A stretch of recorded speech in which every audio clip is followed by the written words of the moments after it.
hockey fans, and welcome to the BlueNote Fan Report.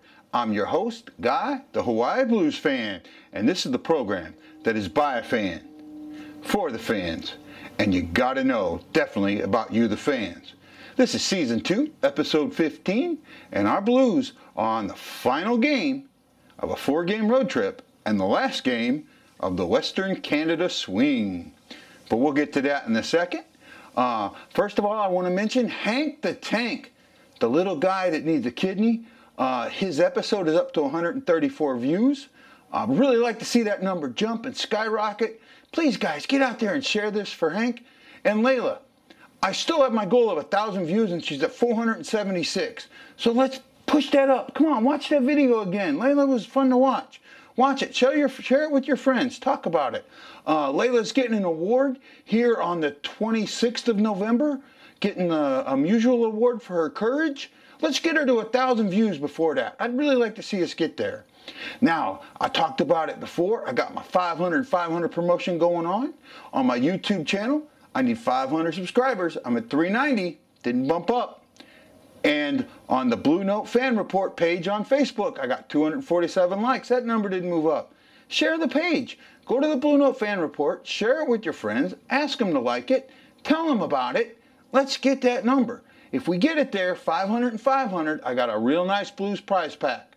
Got the Blues coffee table book. I've ordered that already. I've got a banner. I've got the DVD coming with it, the championship DVD. And I'm also looking to get 2 tickets to the Blackhawks game on the 14th of December.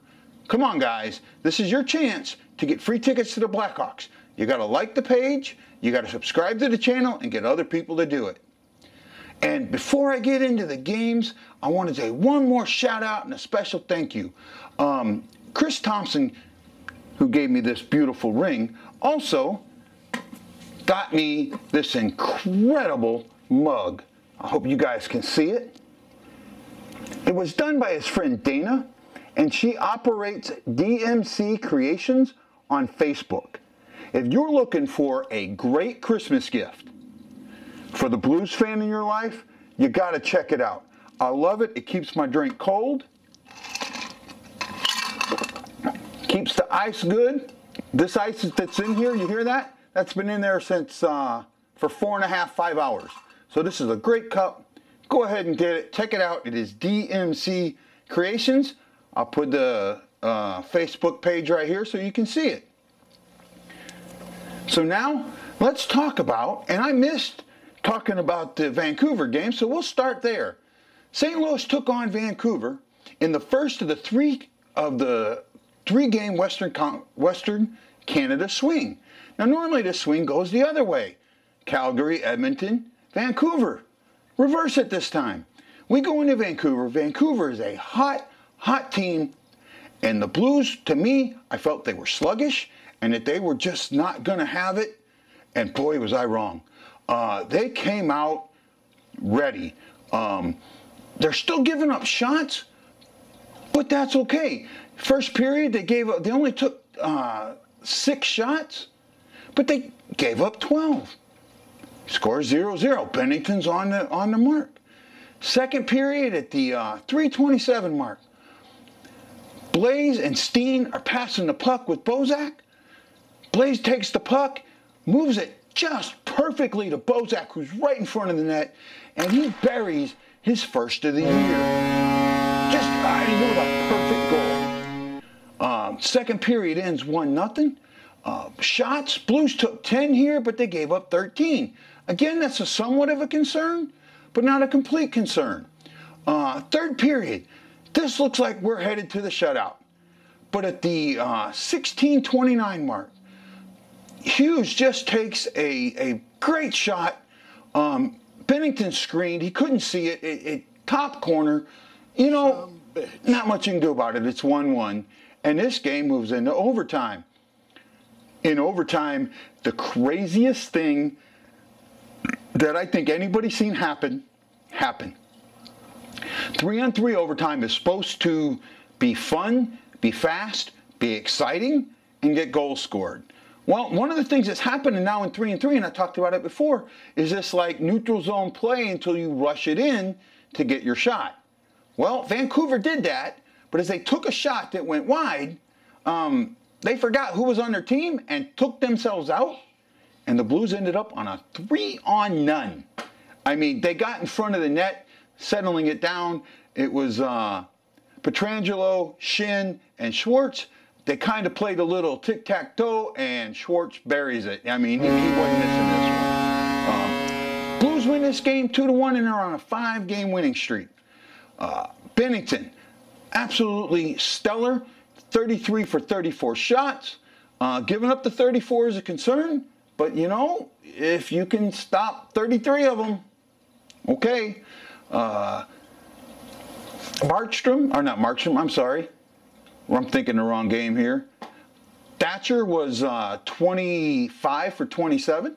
I mean, the Blues taking shots. I mean, they had 3 shots in the overtime, and that's what helped out.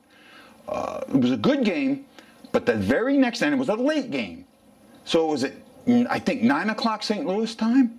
It was at 5 o'clock my time, or 5:30 my time, so really late game. And then, less than 24 hours later, our Blues going to Edmonton. Now, I got to admit, I did not see this coming. I thought the Blues were going to get beat, and get beat bad, 5-1. Got to tell you, I'm happy with the outcome, and I don't mind being wrong. Connor McDavid did get another goal, got it early on the power play at the 248 mark, pardon me, and, you know, not much you can do about that. I mean, it was a beautiful shot. Now, Allen was in net, and a lot of people with Allen in net were just, I mean, going berserk. And, you know, that's okay. I get it. Allen's deserved that. He really does. He's earned it. However, Allen locked it down. Locked it down. A few minutes later, Blues on a power play. Schwartz tips one in for Pietrangelo. Originally, they thought Pietrangelo had this goal. Ties it up 1-1. Going into the second period, the game is tied 1-1. Shots are 7 for the Blues and 7 for Edmonton. Okay, even out. That's something we can deal with, right? Makes you think that, you know, maybe they're figuring it out. Better first period. Second period comes along, and Blues end up on a power play. Our boy Pietrangelo does it again. Scores a power play goal. That's 2 power play goals on this one. And takes the 2-1 lead. At the 16-18 mark, Robert Thomas comes in, does it too. Beautiful goal right there at the 15-15 mark. It's 3-1 Blues. Now, at this point, this game is looking like the Blues have complete control. At least that's what you think. We move in, the second period's over, it's 3-1. Blues take 10 shots, but they give up 13. Oops, wrong one. Sorry. Blues took 9 shots, but they gave up 12. Yeah, dum-dum, gimme gum-gum. Sorry about that. 3-1, going into the third, and in the third, Edmonton's coming after it. They're coming after it hard. They're trying to score the goal. Actually, I take that wrong. They scored their goal at 11:02 of the third, so that's where they made it 3-2. Last couple of minutes of the game, goalie gets pulled. Looks like, you know, the Blues have had trouble scoring empty netters. Not anymore. Bozak, who had the beautiful goal in the game against Vancouver, just tries to clear the puck. Chip shots it. Goal shot, right? This puck flips in the air, going 10 foot wide, hits the ice, and has side spin on it. Just makes a right-hand turn and goes straight into the net. I mean, you look at the faces on the Blues bench, and they were just, how did that go in? I hear he's a great golfer. Somehow he got side spin on it. But the thing that is different this year than it was last year is last year that little flip out would have gone over the glass and been a delay of game penalty. This year, it makes a turn and goes right on in. Last year, it would have been the Blues running themselves in and allowing a 3-on-0. This year, they're getting it. The breaks are going their way. This is a good team. Barbashev gets another empty net goal like 20 seconds later, and the Blues win this one 5-2. Allen, best game of the year, maybe the best overall game of the year. Really well played. The 2 goals he gave up were just really good goals. There wasn't much you could do about it. I know the Allen haters are going to be all over me, but I got to tell you, I give him some credit here. He did really good. Allen made 32 of 34 saves. Excuse me. I would tell you how many the Vancouver made, or Edmonton made, but I'm having trouble seeing that. The Blues absolutely dominated. I mean, they didn't dominate this. That's not a true statement, but they played really well. They played like a Stanley Cup winning team that knows how to defend. And I got to tell you, I'm absolutely flabbergasted. I'm shocked. I'm surprised. I'm amazed. And I'm happy all at the same time. I didn't see this coming. All those overtime wins were concerning me to lower level teams. But they got up for these 2 games. Now, they've had a couple days off as they go to Calgary. Again, this is a late game, which is great because I get to watch this one and I might try to go live. Calgary is 10-7-2 with a goal differential of +2, and I think they're 3rd in the West. St. Louis is 11-3-3 with a goal differential of +5. Now, Calgary is 3rd in the Pacific. The Blues are number 1 in the West. And they've even got a hold on the game in hand. Even if the other team wins it, we still got 1st in the West. That is just way to go, Blues. Power play. Calgary is at 18.8 tied for 17th. The Blues are at 25.9, tied for 3rd. You know, that could be a spot where it's going to make Calgary think twice about putting the Blues on a penalty because of that. Now, what might keep the Blues from trying to put Calgary on a penalty is Calgary's penalty kill is at 88.4, which is 3rd in the league, and the Blues are at 80.8, which is 16 in the league.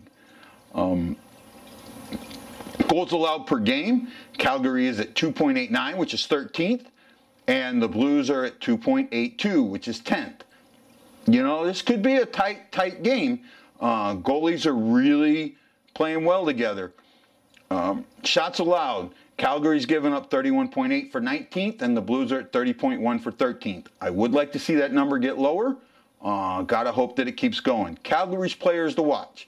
St. Louis boy, Matthew Tkachuk. He's got 9 goals, 9 assists for 18 points. Elias Lindholm has 10 goals and 7 assists for 17 points. And Johnny Gaudreau's got 5 goals and 12 assists for 17 points. These guys are playing very well together. On the Blues side of it, you have Ryan O'Reilly. O'Reilly with 4 goals, 13 assists for 17 points. Right on his heels is Braden Shen with 10 goals, 6 assists for 16 points. And David Perron, who is at 7-9 for 16. You know, we're even with this team. I'm expecting David Reach to start. He is 9-4-2 with a 2.74 goals against average and a .915 save percentage. Bennington will probably start. He is at 8-3-2 with a 2.43 and a .921 save percentage. Keep them numbers going up, Bennington. You're getting into it. Whatever Stanley Cup hangover you had is gone. Predictions. I asked for my predictions in the clan group. I haven't looked at a lot of them. I'm sure most of them are Blues winning. And I thought the Blues were going to have a tough trip. This was the game that I thought was the winnable game of the trip. And I guess I'm going to stick with that. You know, they're 3-0, 6-game winning streak. You know, what can you say? Calgary's coming off a 5-2 victory over the Devils. Devils aren't much. I'm going to say that this will be a tight game. I see another one similar to Vancouver or Edmonton up until the last minute of that game. I'm going to say Blues win this one 3-2. Book it. Well, guys, now we're up to my favorite part, about the fan. And you know that this is Hockey Fights Cancer Month. So for part of Hockey Fights Cancer Month, I'm trying to highlight fans who are dealing with cancer. I know that a semi-famous blues fan, a young man, lost his life to cancer today. Unfortunately, I don't have permission from his family to feature him, so I can't mention his name. If you go on Facebook, you'll see it. If I can get permission from the family and I can feature him, I most gladly will. But I've reached out and I've tried to get people, and the way to get a hold of me is through my contact on my email, hawaiibluesfan@hawaii.rr.com, or you can Facebook message me. I answer either my name or the Blue Note Fan Report. Don't get many messages there, but if you send a message to the Blue Note Fan Report, I will definitely answer. So today, last week, I put a message out about looking for cancer fighters, and I got a message from Anthony Stewart. Now, Anthony is a fan of the game, fan of the Blue Note Fan Report, and he sent me a message and told me about Keith Durdle. Now, Keith was his dad. Keith was born in 1941, the youngest of two kids, and he had 4 kids from a previous marriage. He meets Anthony's mom in 92. They were together 4 years before Keith popped the question, and he became Anthony's dad. Now, Anthony, I understand how you feel about Keith, because I was in the exact same situation. A man named David married my mother when I was 4 years old, and became my father, and so much so that I took his last name. So I understand this. Keith was a big fan of the blues. He went to the games at the old arena. He loved Gary Unger and Plager, just great players from that period. Bobby Plager, that is, and just he was a good man to Anthony. For 26 years, he took care of him, made sure he had the things he needed. But later in life, about 2010, unfortunately, Keith suffered a stroke. He took a little bit of a toll on his body. This was the second one he suffered, and it really just made it hard for him. In 2018, he suffered from pneumonia, had trouble getting around, and in December was diagnosed with pancreatic cancer just before Christmas. He fell in his house, and they had to take him to a nursing home because it was so bad. The cancer that he had was very, very aggressive. He also had Parkinson's. It was just tough on him. Couldn't walk, couldn't talk, but he fought so hard. And then unfortunately on January 8th, 2019, Keith lost his battle. I know that his widow Diane visits his grave every Sunday, and Keith, I am very proud to have known you through Anthony, and it makes me just thrilled to make you a fan of the game. Keith, my heart goes out to you. Anthony, my heart goes out to you because I know the exact shoes you were in. Thank you for allowing your dad to be my fan of the game. Now, I've gotten some fresh tattoos before, but none as fresh as this one. Check this out. This tattoo is on Ron Treadway, and he got it today, Friday. So it's still fresh, and it's not done. He's got the Cardinals on the top arm, the Blues on the bottom arm. He's going to get the Blue Note done. He's going to get the St. Louis skyline on it. Really, really good tattoo. Now, this is the second tattoo I've had from this tattoo artist. This was done by Lynn McNew from Almighty Tattoos. I'm going to show his card here. Lynn does great work. My sister is his canvas.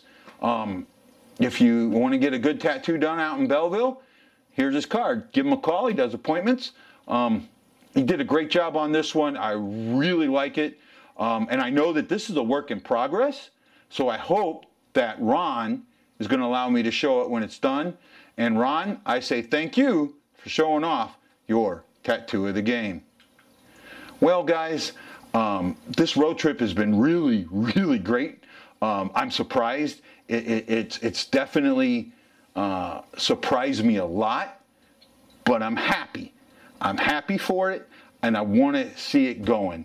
I am a blues fan through and through, and everybody will tell you that there's hardly nobody that can beat a Hawaii Blues fan. Excuse me. I'm just a nobody trying to tell everybody about somebody who made me cheer.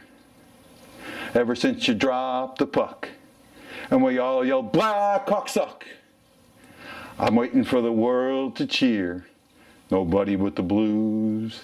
I'm waiting for the world to cheer. Nobody but the Blues. Right, Jackson? My name is Jackson. Hawaii Blues fan, and we're bleeding blue with you. Let's go Blues! Let's go Blues! Let's go Blues! Aloha, mahalo. This is Guy, the Hawaii Blues fan, saying, I'll see you on the next Blue Note Fan Report.